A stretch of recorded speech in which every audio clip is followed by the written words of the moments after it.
प्यारे बच्चों, स्वागत है आपका ऑनलाइन शिक्षण में।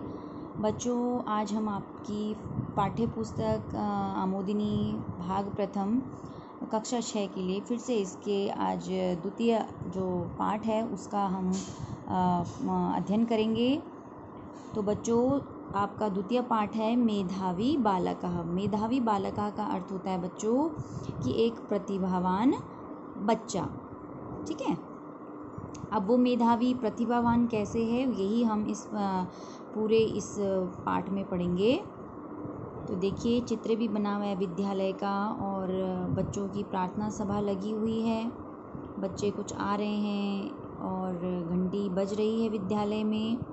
एक सुंदर दृश्य ये देखिए आप अपने विद्यालय का, जैसे विद्यालय होता है, विद्यालय का वातावरण होता है। तो आइए हम पढ़ते हैं। प्रातः कालस्य समयः अस्ति, अर्थात प्रातः काल का समय है।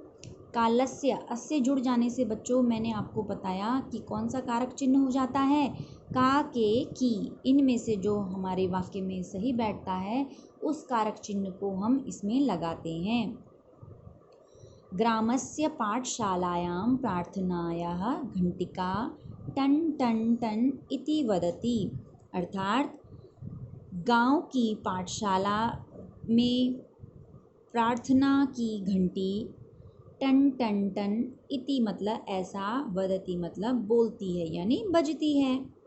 सर्वे छात्रा पंक्तिबद्धा प्रार्थनां कुर्वन्ति, सभी छात्र पंक्तिबद्ध होकर प्रार्थना करते हैं। कुर्वन्ति मतलब बच्चों होता है बहुवचन है ये कुर्वन्ति, अंति जुड़ जाने से यह बहुवचन हो जाता है यानी सभी छात्र। जैसे कि छात्रा शब्द क्या है, छात्रा शब्द रूप भी बहुवचन है, उसी प्रकार उसका जो कर्म होगा वहाँ पे भी धातु रूप कुर्वन्ति होगा। तदंतरम ते स्वकक्षां गच्छन्ति, उसके बाद वे सब स्व मतलब अपनी कक्षा में जाते हैं। गम धातु रूप है बच्चों, इसका अर्थ होता है जाना, यानी सभी छात्र जाते हैं। इस पे भी अंति जुड़ गया है यानी कि बहुवचन। उसके बाद षष्ठ कक्षायाः तृतीय कालांशः अस्ति। षष्ठ का अर्थ होता है बच्चों छठवां, छठी कक्षा की तृतीय कालांश अस्ति, अर्थात छठवीं कक्षा का तृतीय वादन है। तीसरा पीरियड है। संस्कृतं पाठयितुम् एकः अध्यापकः कक्षाम् आगच्छति, अर्थात संस्कृत पढ़ाने के लिए एक अध्यापक, एक शिक्षक कक्षा में आते हैं या आ गए हैं। आगच्छति एक शिक्षक यानी कि एक वचन, इसीलिए उसका जो कर्म होगा वो भी एक वचन होगा। सर्वे छात्रा हस्तम उत्थाप्य अध्यापकं नमति, सभी छात्र हाथ जोड़कर अध्यापक को नमन करते हैं यानी प्रणाम करते हैं, नमस्कार करते हैं। अध्यापकः कथयति, अध्यापक कहते हैं। सर्वे उपविशन्तु, छात्रा उपविशन्ति, तब जब बच्चे उन्हें नमन करते हैं तब अध्यापक उन्हें कहते हैं कि सभी छात्र उपविशन्तु यानी बैठ जाओ, छात्र बैठ जाते हैं। छात्रा उपविशन्ति, उपविशन्ति यानी कि वो बैठ जाते हैं। विशन्तु, उपविशन्तु का अर्थ है बच्चों लोट लकार, जब हम किसी को आज्ञा देते हैं तो वहाँ पे उपविशन्तु आज्ञा है, और जब बच्चों ने वो आज्ञा मान ली है तो उपविशन्ति यानी वो बैठ गए हैं। बहुवचन, दोनों ही शब्द बहुवचन हैं, लेकिन इनमें लकार यानी कि समय काल का अंतर है। इसके लिए मैं आपको आगे भी बढ़ाऊंगी जब हम धातु रूप एवं शब्द रूपों का पाठ करेंगे।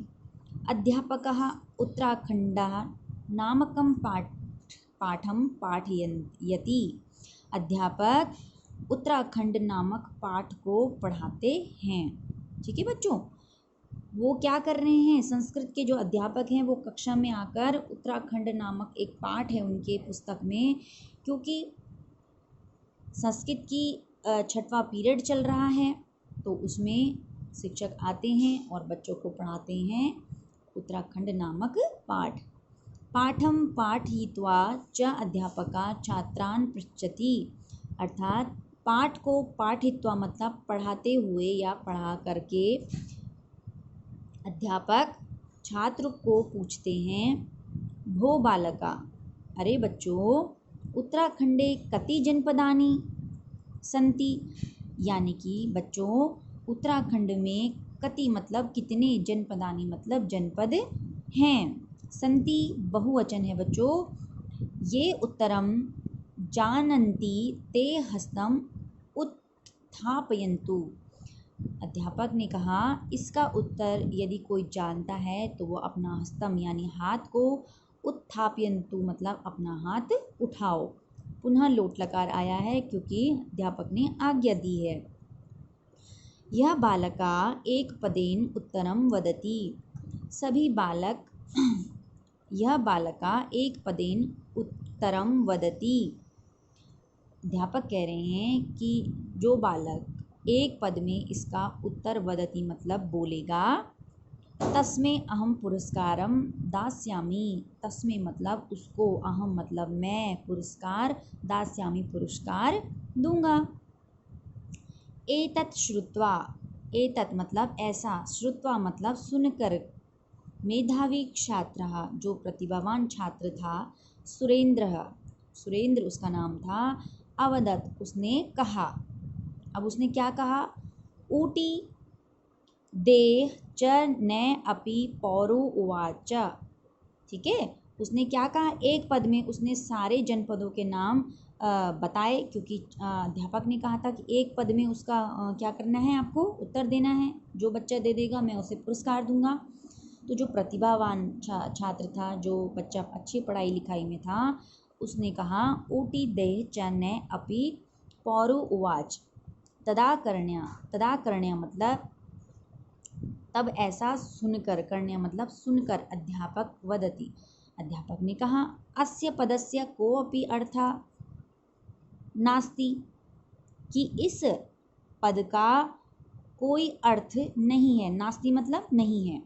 सुरेंद्रः वदति गुरुवरः, सुरेंद्र ने बोला, वदति मतलब बोला, गुरुवरः गुरुजी, इदम पदम सार्थकम अस्ति, यह पद सार्थक, सार्थक मतलब इसका अर्थ है, सार्थक है मेरा जो मेरे द्वारा कहा गया पद है। ऊटी देह च न अपि पौरो उवाच, जो सुरेंद्र ने कहा, उसने कहा कि मेरे इस कहे हुए पद का अर्थ है। यतः अस्मिन् पदे त्रयोदशः अक्षराणि सन्ति, यथा मतलब इनमें, यहाँ, यथा मतलब यहाँ, अस्मिन् मतलब इनमें, पदे त्रयोदश इन पदों में, मेरे कहे गए पदों में, त्रयोदश 13 जनपदों के अक्षर, अक्षराणि सन्ति अक्षर हैं। अस्य पदस्य प्रत्येक अक्षरम, इस पद का प्रत्येक अक्षर, उत्तराखंडस्य उत्तराखंड के, प्रति जनपदस्य प्रत्येक जनपद का, आरंभिक यानी प्रारंभिक, आरंभ में जो अक्षर होता है वह है, ठीक है, यानी कि उसने कहा कि मेरे प्रत्येक जो शब्द है उसका जो प्रथम अक्षर है वो उत्तराखंड राज्य के प्रत्येक जनपद के आरंभिक अक्षर है। अध्यापका आश्चर्येण वदति, अध्यापक को बड़ा आश्चर्य होता है और वो बोलते हैं, तत्कथम ऐसा कैसे, ठीक है, ऐसा कैसे, कैसे है। तदा हर्षेण सुरेंद्र वदति, तब बड़े हर्ष के साथ सुरेंद्र बोलता है। देखो बच्चों, ऊटी, उसने पहला बोला था ऊटी, तो उसने कहा ऊ का अर्थ है इत्युक्ते, मतलब यह बताता है, ऊ से उत्तरकाशी, टी से टिहरी, दे से देहरादून, ह से हरिद्वार कथ्यते, हरिद्वार कहा, और च से चंपावत उसने कहा कि होता है, न से तू नैनीताल, न से नैनीताल भी होता है, नैनीताल है। अ से अल्मोड़ा, पी से पिथौरागढ़, पौ से पौड़ी।